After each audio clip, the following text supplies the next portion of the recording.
সুপ্রিয় দর্শক মণ্ডলী, আসসালামু আলাইকুম। সবাইকে আমন্ত্রণ জানাই রাজ টিভির নিয়মিত আয়োজন ফ্রাইডে নাইট উইথ রিমোটোলজিস্ট। এবং আজ আমরা কথা বলবো দর্শক পায়ের গোড়ালির ব্যথার কারণ এবং প্রতিকার। বাংলাদেশ রিউমাটোলজি সোসাইটি দ্বারা আয়োজিত আমাদের আজকের এই আয়োজনে আমরা এই পায়ের গোড়ালি ব্যথা নিয়ে কথা বলবো, এবং এ সংক্রান্ত যদি কোনো প্রশ্ন থাকে আপনাদের আমাদের কমেন্ট সেকশনে নাম, বয়স এবং সমস্যার কথা বিস্তারিত লিখে জানাতে পারেন। আমাদের বিশেষজ্ঞ চিকিৎসক আছেন, তিনি আহ আপনাদের সমস্যার সমাধান দিবেন। দর্শক, বিশেষজ্ঞ চিকিৎসক হিসেবে যিনি আছেন আমি পরিচয় করে দিই তার সাথে। আমাদের সাথে আছেন doctor Mohammad Nahiduzzaman Sajjad sir, FCPS Medicine, MD Rheumatology, Senior Consultant, Islami Bank Central Hospital, Kakrail, Dhaka. Medicine Specialist and Rheumatologist, BSMMU, Dhaka. তা আসসালামু আলাইকুম, আমন্ত্রণ জানাই আমাদের আয়োজনে। তা কেমন আছেন? ওয়ালাইকুম আসসালাম। ভালো আছি, ধন্যবাদ আপনাদের সবাইকে। স্যার, আপনার প্রতি আন্তরিক কৃতজ্ঞতা জানাতে চাই রাজ টিভি পরিবারের পক্ষ থেকে এবং আমার দর্শকদের পক্ষ থেকে। স্যার, এবং সর্বোপরি ডেল্টা ফার্মার পক্ষ থেকে স্যার আমাদের সাথে যুক্ত হয়েছেন, এবং পায়ের গোড়ালি ব্যথার মতো একটি খুব কমন সমস্যা নিয়ে আজ কথা বলবো। স্যার, এই আয়োজনে আমাদের সাথে স্যার যুক্ত হওয়ার জন্য কৃতজ্ঞতা জানাই। দর্শক, আমি আরেকটু বলে রাখি, আমাদের আজকের আয়োজনের সায়েন্টিফিক পার্টনার ডেল্টা ফার্মা এবং পাওয়ার্ড বাই ইউপাসে। আমি বলেছি আমাদের আলোচনার বিষয়বস্তু পায়ের গোড়ালির ব্যথার কারণ এবং প্রতিকার, এবং কিভাবে আমাদের সাথে আলোচনায় যুক্ত হতে পারবেন সে বিষয়ে আমি জানিয়েছি। দর্শক, আমরা কথা না বাড়িয়ে আমাদের মূল আলোচনায় চলে যাই ডাক্তার মোহাম্মদ নাহিদুজ্জামান সাজ্জাদ স্যারের কাছে। স্যার, পায়ের গোড়ালির ব্যথা এটা খুব কমন একটি সমস্যা স্যার, অনেকেই ভুগেন আমাদের আশেপাশে যারা আছেন। স্যার, এই সমস্যাটা আসলে কেন হয়, তার কিছু কমন কারণ যদি আমাদের সাথে জানাতেন স্যার, আমাদের সাথে শেয়ার করতেন। ধন্যবাদ। পায়ের গোড়ালি আমাদের খুব অত্যন্ত একটি গুরুত্বপূর্ণ গিরা, এবং আমরা জানি যে আমাদের শরীরের যে ভার বহন সেটি আমাদের এই গোড়ালি দিয়ে মাটিতে চলে যায়, এবং গোড়ালি ব্যথা হওয়া মানে হচ্ছে মানুষের স্বাভাবিক হাঁটা চলার সমস্যা। সুতরাং এখানে এই সমস্যাটি আসলে অনেকগুলো কারণে হয়। এর ভিতরে গুরুত্বপূর্ণ কারণ হচ্ছে আমাদের বিভিন্ন কারণে আঘাতজনিত কারণ, সেটি কখনো কখনো মুচড়ে যাওয়া, আবার কখনো কখনো বিভিন্ন ধরনের অ্যাক্সিডেন্ট সেটার কারণেও হয়। কখনো কখনো বাতের জন্য হতে পারে, কখনো আবার অনেক বিভিন্ন ধরনের জীবাণুর আক্রমণ হয়ে ইনফেকশন জনিত কারণে হতে পারে, এবং অত্যন্ত অনেক মারাত্মক ধরনের কারণও আছে যেখানে টিউমার হয়েও আসলে এই গোড়ালিতে ব্যথা হতে পারে। তো এভাবে বিভিন্ন রকমের কারণ আমাদের নির্ণয় করেই তারপরে সামনের দিকে এগিয়ে যেতে হয়। ধন্যবাদ। অসংখ্য ধন্যবাদ স্যার। সুতরাং দর্শক, আমরা বুঝতে পারলাম আসলে অনেক ধরনের কারণে পায়ের গোড়ালিতে ব্যথা হতে পারে, এবং স্যার জানিয়েছেন এটি আমাদের খুব গুরুত্বপূর্ণ একটি জয়েন্ট। আমাদের স্বাভাবিকভাবে হাঁটা চলা, আমাদের দেহের ভার বহন করার ক্ষেত্রে কিন্তু খুবই গুরুত্বপূর্ণ ভূমিকা পালন করে পায়ের গোড়ালি। স্যার, ফুটবল বিশ্বকাপ চলছে বিশ্বজুড়ে, এবং বাঙালির ফুটবল প্রীতি এটা আজীবনের। স্যার, ফুটবল খেলতে গিয়ে হোক কিংবা অন্য কোনো আঘাতজনিত কারণে স্যার আপনি বলছিলেন যে আসলে পায়ের গোড়ালিতে ব্যথা হতে পারে স্যার, এবং এই সমস্যাটা স্যার এখন হয়তো অনেক বেশি দেখা যায়, যারা একটু স্যার খেলাধুলা বেশি করেন, একটু অসাবধানতার কারণে স্যার পায়ের গোড়ালিতে আঘাত পেয়ে যান। স্যার, সেক্ষেত্রে এই আঘাতজনিত সমস্যা গুলো বিশেষ করে অ্যাঙ্কেল স্প্রেনের ক্ষেত্রে স্যার কি কি সমস্যা হতে পারে এই বিষয়ে একটু জানান, এবং সেক্ষেত্রে কি করণীয় তাৎক্ষণিকভাবে স্যার এই বিষয়ে একটু জেনে নিব।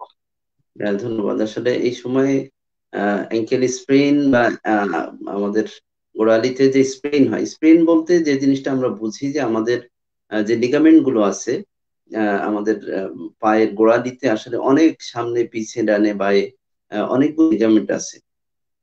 এই লিগামেন্ট গুলোর উপর যখন অতিরিক্ত প্রেসার পড়ে তখন ওখানে ভিতরে দেখা যায় যে একটু ইনজুরি হয়। এই লিগামেন্টে যখন বা রগের ভিতরে যখন ইনজুরি হয় তখন তাকে বলে স্প্রেন। এবং অ্যাঙ্কেল স্প্রেনটা, অ্যাঙ্কেল আমরা মেডিকেল টার্ম অ্যাঙ্কেল, বাংলায় যেটা কি গোড়ালি বলে, এই গোড়ালিতে খুব সহজে ইনজুরি হতে পারে। কারণ হচ্ছে আমাদের যখন আমরা দৌড়াতে যাই, আমরা যখন খেলাধুলো করি তখন কিন্তু আহ গোড়ালির অনেক কারুকাজ থাকে এখানে। বিশেষ করে ফুটবল প্লেয়ারদেরকে আমরা জানি বিভিন্ন ভাবে বল নিয়ে যাওয়া, ট্যাকেল করা, তারপরে মারা, সেই জায়গাগুলোতে বিভিন্ন ভাবে গোড়ালিকে এদিক ওদিক ঘোরাতে হয় এবং প্রেসার পড়ে। কখনো কখনো দেখা যায় আরেকজন ট্যাকেল করতে গিয়ে গোড়ালির উপর মচকে যায়। তো এই মোচড়জনিত কারণেই হচ্ছে স্প্রেনটা বেশি হয়। এবং আমরা অত্যন্ত বিখ্যাত একজন প্লেয়ার, সম্প্রতি আমরা জানি যে নেইমার, উনি কিন্তু বিশ্রামে আছেন এই অ্যাঙ্কেল স্প্রেনের জন্য। তো এটা সবচাইতে বেশি স্প্রেন হয় আমরা বলি যে ভিতরের দিকে আছে, গোড়ালির ভিতরের দিকে অথবা বাহিরের দিকে। তো বাহিরের দিকে স্প্রেনটা বেশি হয়। বাহিরের দিকে আমাদের যে লিগামেন্টটি আছে, সেই লিগামেন্টটি একটু দুর্বল, এবং ভিতরের দিকে যে লিগামেন্টটি আছে সেটি অত্যন্ত শক্ত, যার কারণে বাহিরের লিগামেন্টের স্প্রেনটা খুব বেশি হয়। এবং এই স্প্রেন যখন হয় তখন হঠাৎ করে তীব্র ব্যথা অনুভূত হয়, এবং দেখা যায় যে হাঁটা চলা বন্ধ হয়ে যায়, হাঁটা চলা করতে খুবই কষ্ট হয়। আহ, যে জায়গাটাতে স্প্রেন হয়, যে লিগামেন্টে ইনজুরি হবে, সেখানে ফুলে যেতে পারে, লাল হয়ে যেতে পারে। তো এটি দেখে আমরা বুঝতে পারি যে আসলে লিগামেন্ট ইনজুরি হয়েছে সম্ভবত। তো এটি যদি হয় কারোর সাথে সাথে আমাদের খুব কমন কিছু ফর্মুলা আছে, সেটা বলে ইংরেজিতে PRICE, আমরা বলি প্রাইস, একটা ফর্মুলা আছে যেটিতে প্রোটেকশন, প্রথমে আমরা বলি যদি কারো ইনজুরি হয়ে যায় তাহলে প্রোটেকশন, তার মানে আমাদের প্রোটেকশন দিতে হবে। অনেক সময় স্প্লিন্ট দিতে হয়, ব্যান্ডেজ দিতে হয়, সেটি একটি। দ্বিতীয়ত হচ্ছে রেস্ট নিতে হবে। তারপরে হচ্ছে আইস কম্প্রেশন দিতে হবে। আইস কম্প্রেশন কতক্ষণ দিতে হবে এটা নিয়ে প্রশ্ন আছে। যেমন আমরা বলি যে 15 থেকে 20 মিনিট পর্যন্ত টানা আইস কম্প্রেশন দিতে হবে, এবং 2 থেকে 3 ঘন্টা পর পর এটি চলতে থাকবে 48 ঘন্টা পর্যন্ত। তার মানে প্রতি 2-3 ঘন্টা পর পর 15 থেকে 20 মিনিট আইস কম্প্রেশন দিতে হবে। তাহলে দেখা যাবে যে রিকভারিটা অত্যন্ত দ্রুত শুরু হবে। এরপরে হচ্ছে যে ইলিভেশন, মানে ব্যান্ডেজ করতে হবে। ওই জায়গাটি আমাদের বিভিন্ন ধরনের অ্যাংলেট আছে, অথবা বিভিন্ন ধরনের মোজা পাওয়া যায়, সেগুলো দিয়ে ওই জায়গাটা কম্প্রেশন দিতে হবে। এরপরে আরেকটা পার্ট থাকে হচ্ছে ইলিভেট করা, তার মানে হচ্ছে পাটা একটু উপরের দিকে উঠিয়ে রাখা। তো সুতরাং এই প্রক্রিয়া যখনই অ্যাঙ্কেল স্প্রেইন হবে, সেটি খেলাধুলা ছাড়াও বিভিন্ন কারণে হতে পারে, আনইভেন জায়গাগুলোতে হাঁটা চলার কারণেও সেটি হতে পারে।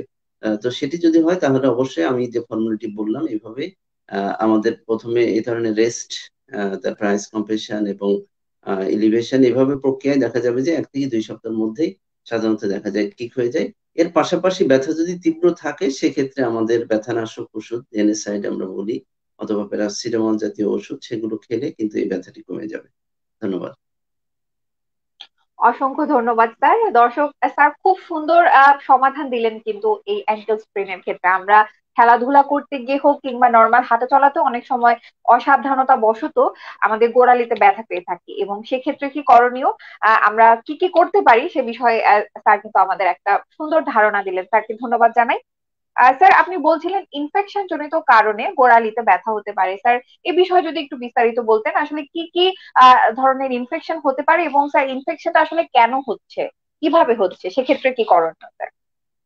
ইনফেকশন জনিত কারণে অনেক সময় গোড়ালি ব্যথা হয়, এবং আমরা বলি সেপটিক আর্থ্রাইটিস, মানে গোড়ালি হচ্ছে একটি গিরে, সেই গিরার ভিতরে যখন জীবাণু প্রবেশ করে সেখানে যদি পুঁজ তৈরি করে, তাহলে সেখানে ইনফেকশন হয়। এর পাশাপাশি আরেক ধরনের ইনফেকশন হয় যেটাকে বলে সেলুলাইটিস।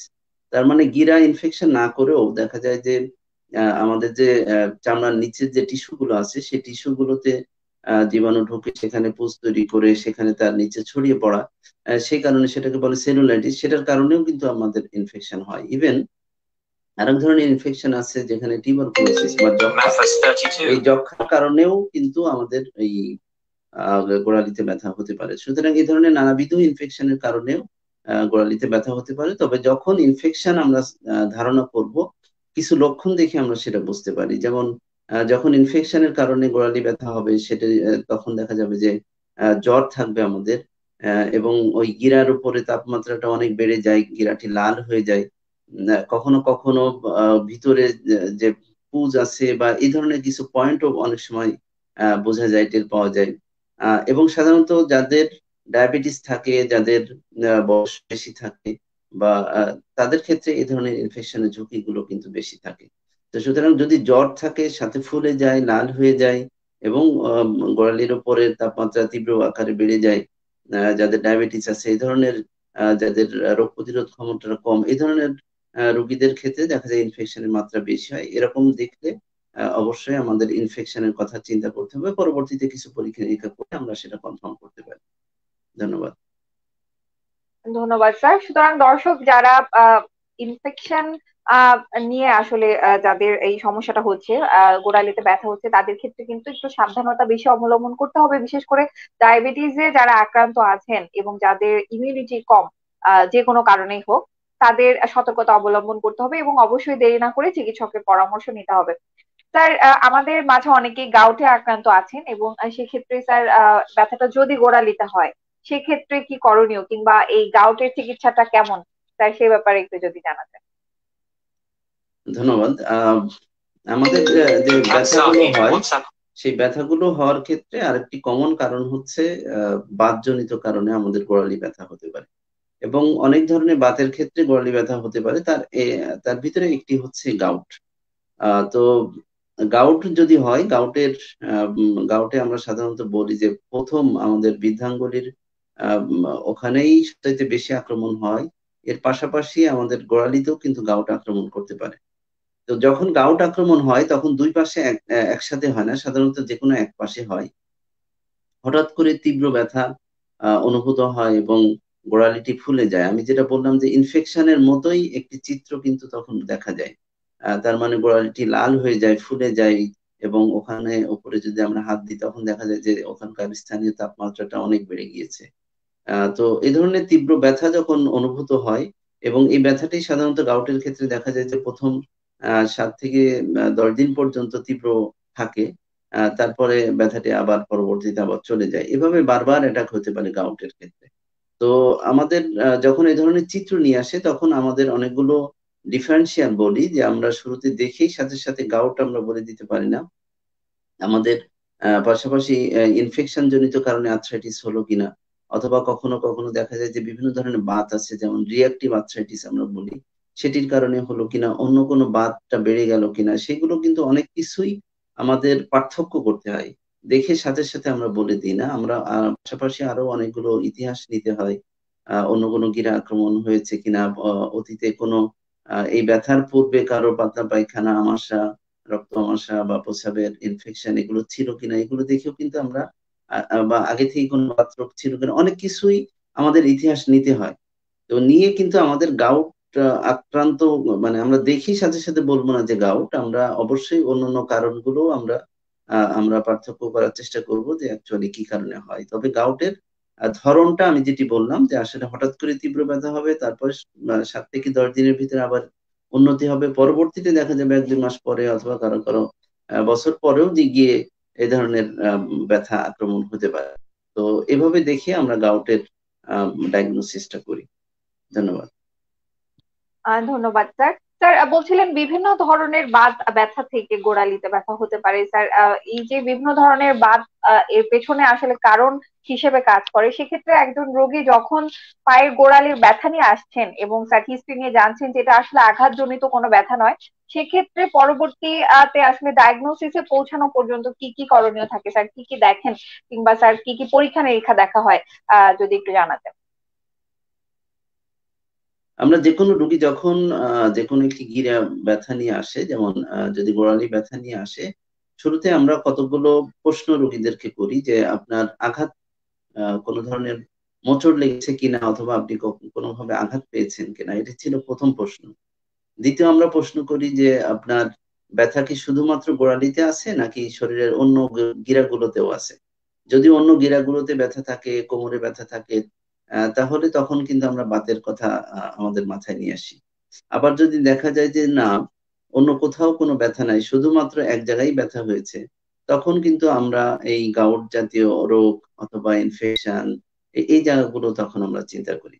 তো এভাবে ইতিহাস নেয়ার পরে আমরা ওই গিরাটি ভালোভাবে এক্সামিন করি, পরীক্ষা করি, ওখানকার তাপমাত্রাটা কেমন, রংটা কেমন, বা তার মুভমেন্টে কোনো সমস্যা হচ্ছে কিনা, এই ধরনের বিষয়গুলো দেখার পরে পরবর্তী স্টেপে গিয়ে আমরা এই ইতিহাস এবং আমাদের যে গিরাটি পরীক্ষা নিরীক্ষা করার পরে আমরা একটি জায়গায় পৌঁছানোর চেষ্টা করি যে আসলে রোগটি কি হতে পারে।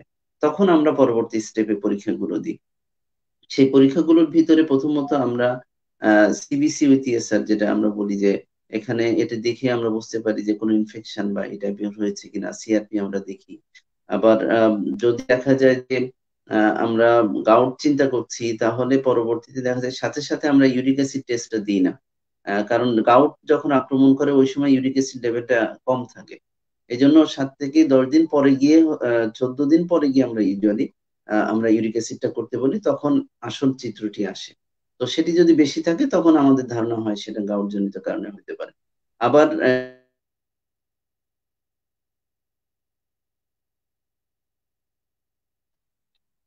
দুঃখিত দর্শক, আমাদের গেস্ট এক্সপার্ট হিসেবে ডক্টর মোহাম্মদ নাহিদুজ্জামান সাজ্জাদ স্যার আছেন এবং তার ইন্টারনেট সংযোগে গোলাযোগ হচ্ছে, সে কারণে স্যার এই মুহূর্তে আমাদের সাথে নেই। আমরা আশা রাখছি স্যার খুব তাড়াতাড়ি আমাদের সাথে যুক্ত হবেন। দর্শক, আমরা পায়ের গোড়ালির ব্যথার কারণ এবং প্রতিকার সম্পর্কে জেনে নিচ্ছি এবং অনেক কথা হলো স্যারের সাথে, অনেক গুরুত্বপূর্ণ কিছু তথ্য স্যার আমাদের জানিয়েছেন। পায়ের গোড়ালির ব্যথার কারণগুলো কি কি এবং মূলত কি কি কারণে এই সমস্যাগুলো হচ্ছে সেই ব্যাপারে আমাদের জানিয়েছেন। স্যার আঘাতজনিত যে পায়ের গোড়ালির ব্যথা, সেক্ষেত্রে আসলে প্রিলিমিনারি ভাবে কি কি করণীয়, আমরা কি কি করতে পারি সে বিষয়ে আমাদের জানিয়েছেন। এবং সেই সাথে অন্যান্য যে কারণগুলো আছে সেই কারণ এর ক্ষেত্রে কি করণীয় সে বিষয়ে আমাদের জানাচ্ছেন। স্যার, আপনি আবার যুক্ত হয়েছেন আমাদের সাথে, স্যার ধন্যবাদ জানাই। স্যার, আমরা ডায়াগনোসিস কিভাবে করা হয় সেই ব্যাপারে কথা বলছিলাম স্যার। হ্যাঁ, ধন্যবাদ। পরবর্তীতে আমরা অনেক সময় আমরা এক্স রে করে দেখি যে ওখানে কোনো স্থানে কোনো সমস্যা হয়েছে কিনা। বিশেষ করে স্প্রেন যদি থাকে, আমাদের লিগামেন্ট ইনজুরি গুলো যদি থাকে, তাহলে এক্স রেতে তেমন কিছু বোঝা যায় না। রক্ত পরীক্ষাও সেটা বোঝা যায় না। সেক্ষেত্রে দুইটি পরীক্ষার মাধ্যমে আমরা ভালো বুঝতে পারি। সেটি হচ্ছে আল্ট্রাসোনোগ্রাফি। আমরা ওই গিরার আল্ট্রাসোনোগ্রাফি করে আমরা ওই সংশ্লিষ্ট লিগামেন্টে ইনজুরি হয়েছে কিনা সেটি বোঝা যায়। আরো ভালো বোঝা যায় যদি আমরা এমআরআই করি। এমআরআই করলে আর একটু ভালো বোঝা যায়।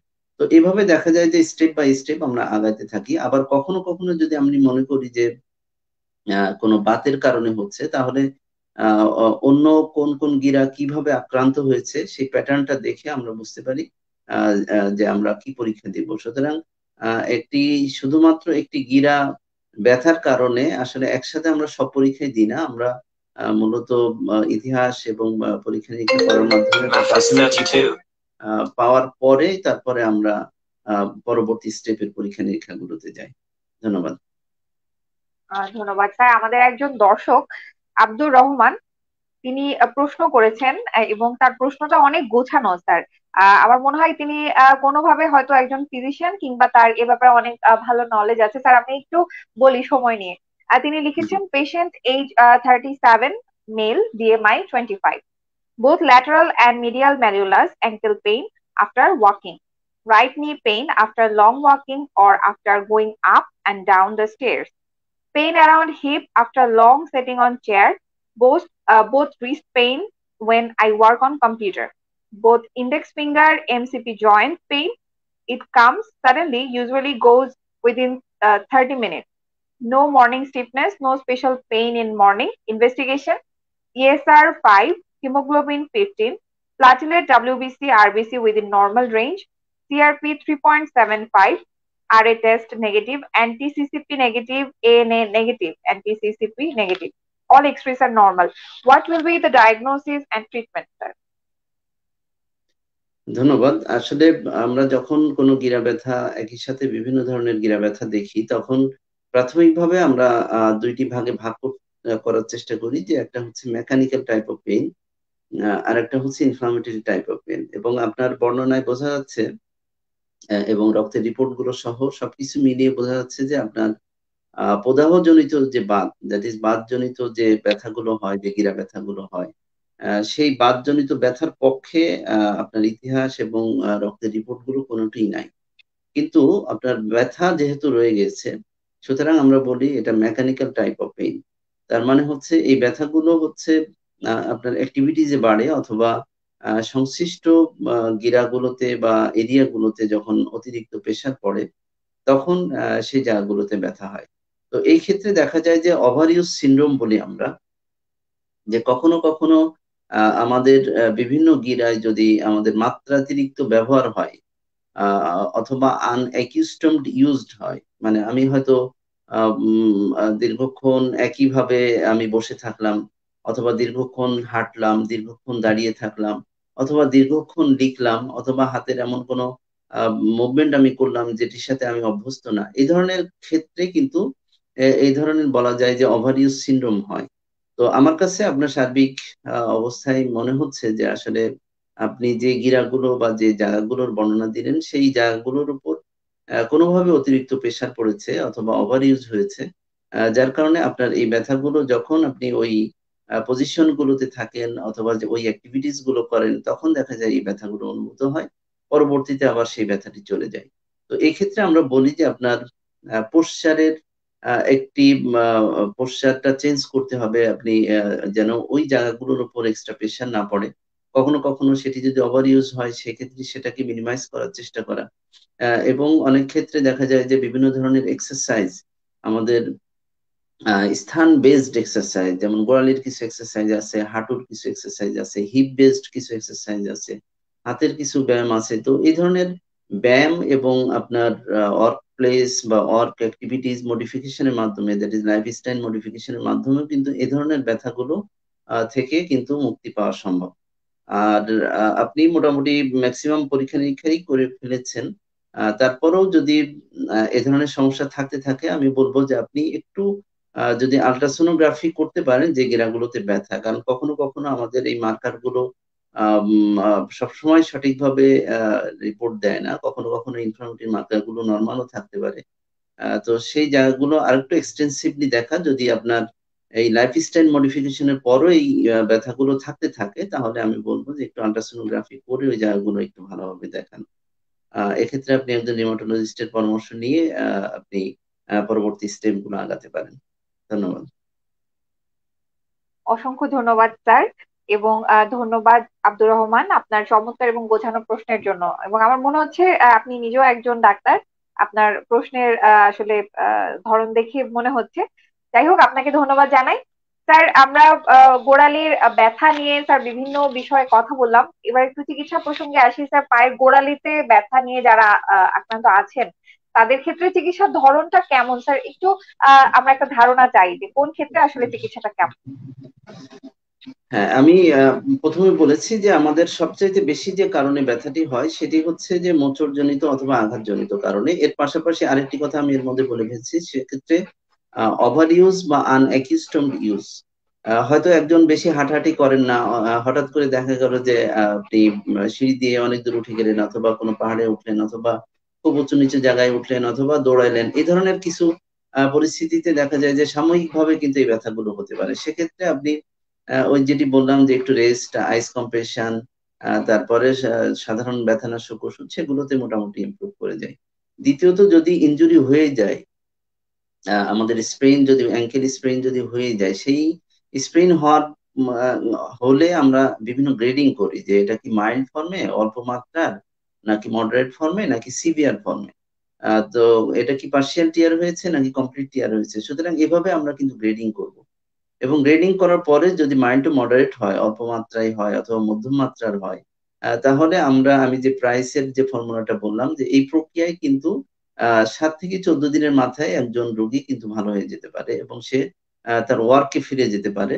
বাট একবার স্প্রেইন হলে খুব হেভি ওয়ার্ক বা হেভি দৌড়াদৌড়ি এই জায়গাগুলোতে আরো সময় লাগে, অনেক সময় দেখা যায় যে 4 থেকে 8 সপ্তাহ পর্যন্ত সময় লেগে যায় যে কমপ্লিট ফাংশনিং হতে, যে হেভি ওয়ার্ক করার ক্ষেত্রে ফাংশনিং হতে। কিন্তু মাইন্ড যারা অফিস ওয়ার্ক করে তারা কিন্তু 1 থেকে 2 সপ্তাহের মধ্যে ওয়ার্ক প্লেসে চলে যেতে পারে, ভালোভাবে চলে যেতে পারে। এটি একটি বললাম। দ্বিতীয়ত হচ্ছে যে কারণ আমাদের যদি ইনফেকশন হয় তাহলে অবশ্যই কোন ধরনের ইনফেকশন হয়েছে সেটির উপর নির্ভর করে আমাদের অ্যান্টিবায়োটিক থেরাপি দিতে হবে। অ্যান্টিবায়োটিক এবং সেটা ইনজেক্টেবল ফর্মে আমাদের বেশিরভাগ ক্ষেত্রে দেয়া লাগে। এবং 14 দিন থেকে প্রায় 1.5 মাস পর্যন্ত কারো কারো ক্ষেত্রে কিন্তু অ্যান্টিবায়োটিকের প্রয়োজন হতে পারে, কারণ গিরার ভিতরের ইনফেকশনে একটু লং টার্ম অ্যান্টিবায়োটিক লাগে এবং মুখে ওষুধ না খেয়ে আমাদের প্রথম 14 দিন অ্যাটলিস্ট আমাদের শিরায় নিতে হয়, ইনজেকশনের মাধ্যমে অ্যান্টিবায়োটিকটা নিতে হয়। এটি হচ্ছে ইনফেকশন জনিত কারণে। আর যদি সেটা টিউবারকুলোসিস হয় তাহলে সেটি 12 মাস পর্যন্ত সেটি চিকিৎসা নেওয়া লাগতে পারে, 6 মাস থেকে কখনো কখনো 12 মাস পর্যন্ত। সেটি চিকিৎসা নেওয়া লাগতে পারে, টিবির ওষুধ খাওয়া লাগতে পারে। এটি গেল ইনফেকশন। এরপরে যদি বাত বলি, তাহলে বাত কিন্তু আসলে অনেক রকমের বাত। বিভিন্ন ধরনের বাতের চিকিৎসা আবার বিভিন্ন ধরনের, যেমন গাউট বাতের চিকিৎসা এক রকমের, আবার যদি স্পন্ডাইল আর্থ্রাইটিস জনিত বাত এক ধরনের, আবার গোড়ালিতে বিশেষ ধরনের বাতের কারণে, যেমন সার্কোইডোসিস একটা বাত আছে, সেই বাতের কারণে কিন্তু গোড়ালিতে ব্যথা হতে পারে, সেটি চিকিৎসা এক ধরনের। আবার রিউমাটয়েড আর্থ্রাইটিস এর কারণে যদি হয়, সেটি চিকিৎসা এক ধরনের। তো সুতরাং বাত যদি হয়ে থাকে, এটি মনে রাখতে হবে যে সেই বাতের আমরা বুঝবো এভাবে যে সাধারণত মর্নিং স্টিফনেস থাকে, তার মানে রেস্টে ব্যথাটা বাড়বে, কাজের ভিতরে ব্যথাটা কম থাকবে, তাহলে বাতের ব্যথা আমরা বুঝতে পারবো, পার্থক্য করতে পারবো। মর্নিং স্টিফনেস আমরা বলি যে সকালে ঘুম থেকে উঠে অনেক রোগী বলে যে আমি বিছানা থেকে নামতে পারি না, তারপরে আধা ঘন্টা হাঁটাচলা করার পরে তারপরে আস্তে আস্তে ফ্রি হয়।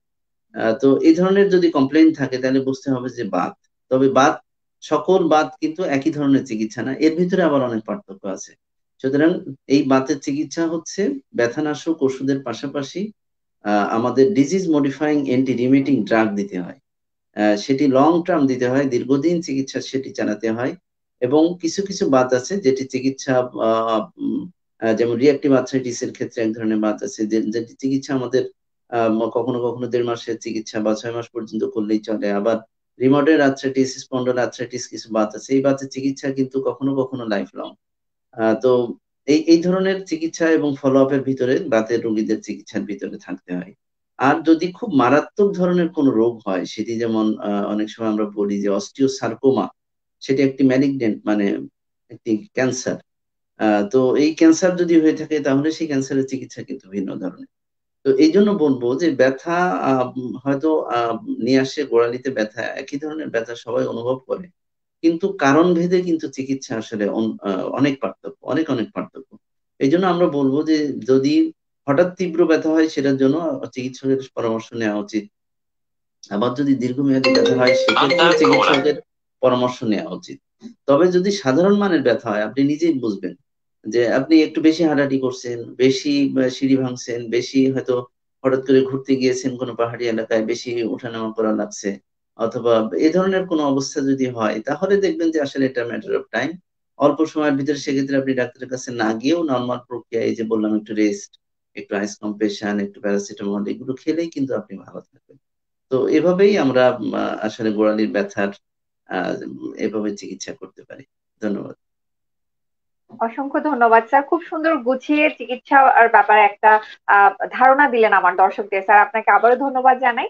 আমরা আমাদের আলোচনার শেষ পর্যায়ে স্যার, শেষ করবার আগে আমার দর্শকদের উদ্দেশ্যে যদি কিছু বলার থাকে স্যার, সেটা জানতে চাই। ধন্যবাদ। গোড়ালি ব্যথা শুধু আসলে গোড়ালি না, আমি যেটি বললাম যে এটি খুব সাধারণ কারণ থেকে শুরু করে অনেক মারাত্মক কারণেই গোড়ালি ব্যথা হয়ে থাকে। তবে এই ব্যথা যদি দীর্ঘমেয়াদী হয়, বারবার আপনাকে কষ্ট দেয় এবং আপনার চলাফেরায় যদি সমস্যা তৈরি করে, কাজের ভিতরে সমস্যা তৈরি করে, আমি বলবো যে আপনি চিকিৎসকের কাছে যেতে দেরি করবেন না। তবে বাত রোগের জন্য যদি আমি যেটি বললাম, বাত রোগটা আপনি কিভাবে বুঝবেন সেটি আমি বলেছি। যদি আপনি মনে করেন যে বাতের কারণে হচ্ছে, তাহলে আপনি একজন রিউমাটোলজিস্টকে দেখাবেন। আর যদি আপনার স্প্রেন হয়, যদি ইনজুরি হয়, হাড় ভেঙে যায় অথবা ইনজুরি হয়, সেক্ষেত্রে আমি বলবো যে একজন অর্থোপেডিক সার্জনকে আপনি দেখাবেন। তো এভাবেই বিভিন্ন ধরনের চিকিৎসা। আর যদি কাউকে না পান, অবশ্যই একজন এমবিবিএস ডাক্তারকে দেখাবেন, মেডিসিন স্পেশালিস্টকে দেখাতে পারেন। তো এভাবেই কিন্তু আপনার যেহেতু হাঁটা চলার আমাদের প্রধান অঙ্গ এটি, সুতরাং সেটিকে সুস্থ রাখতে হবে, ভালো রাখতে হবে এবং যথাযথ চিকিৎসা করতে হবে। ধন্যবাদ সবাইকে। অসংখ্য ধন্যবাদ ডাক্তার মোহাম্মদ জামান সাজ্জাদ স্যার। আপনার মূল্যবান সময়ের জন্য আবারও কৃতজ্ঞতা জানাই স্যার। আপনার উত্তরোত্তর সাফল্য এবং সর্বাঙ্গীন কল্যাণ কামনা করছি। দর্শক এতক্ষণ যারা আমাদের সাথে ছিলেন, আশা রাখছি খুব চমৎকার একটি আয়োজন এবং আলোচনা উপহার দিতে পেরেছি আপনাদের। আমাদের প্রত্যেকটি কথা আপনাদের কাজে আসবে আশা রাখছি। এবং সেই সাথে একটু জানাতে চাই, আমাদের আজকের এই আয়োজনের সায়েন্টিফিক পার্টনার ডেল্টা ফার্মা এবং powered by Superset. Bangladesh rheumatology society দ্বারা আয়োজিত ফ্রাইডে নাইট উইথ রিউমাটোলজিস্ট এর ৭৮তম পর্ব ছিল আজ। দর্শক সঞ্চালনায় ছিলাম আমি ডাক্তার শারমিন স্বর্ণা। পরবর্তী আয়োজন দেখার আমন্ত্রণ জানিয়ে আজকের এই আয়োজন এখানে শেষ করছি। আল্লাহ হাফেজ। You are watching Raj TV, Jagorone, Bangladesh. Please subscribe our channel.